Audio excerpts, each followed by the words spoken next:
हे बघा, तो भारतीय जनतेचा आनंदाचा दिवस, तो दिवस आंदोलन आहे खूप दिवसापासून आहे, खूप 4-5 महिन्यापासून आमच्या टप्प्यानुसार काम सुरू आहे. आम्ही 20 तारीख धरली, 18 तारखेपर्यंत सरकारनं 144 मुंबईत लागू केला म्हणून 20 तारीख आम्ही मराठ्यांनी धरलेली.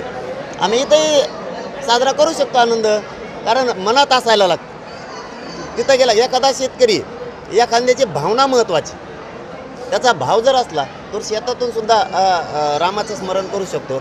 आपण उठल्यावर रोज सगळे रामरामच करतो.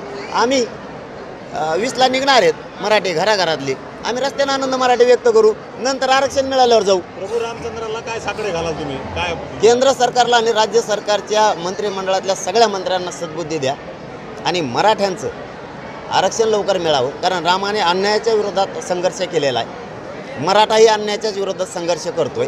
मग जर ही एवढी मोठी पायी रॅली जर मुंबईला करोडोच्या संख्येनं जाणार असली तर आम्ही अन्यायाच्या विरोधात लढतोय. आम्ही मराठी राम मंदिराला नंतर जाऊ आरक्षण मिळाल्यावरती. आता इथंच साजरा करू 22 तारखेला, आनंद इथंच व्यक्त करू आम्ही. पण आम्ही आरक्षण आता घेणार. आणि मराठ्यांना विनंती आपल्या माध्यमातून, चॅनलच्या बांधवाच्या माध्यमातून, मराठ्यांना आता नका घरी राहू. पोरं मोठे करायची एवढीच वेळ आहे आणि शेवटचं आंदोलन आहे मुंबईचं. होऊन जाऊ द्या एकदा शेवटचं, पण शांततेत मुंबईला चला.